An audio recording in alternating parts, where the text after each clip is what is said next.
Здравейте! Бих искала да ви представя вече завършеното пано мозайка на художника Володя Димитров. Той е на тема български фолклор, а именно едно от най-мистичните и прекрасни същества в нашия фолклор – самодивите. Това, което може да се види на преден план, са три самодиви, които се намират около коня.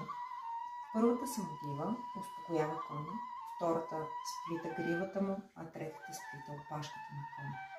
На заден план се вижда конника, успял да открадне венеца на четвъртата самодива и според българските предания, когато един мъж открадне венеца на самодивата, то тя става негова жена. Паното е с размер 79 на 153 см. То може да бъде прекрасна част от вашия интериор или покрит екстериор.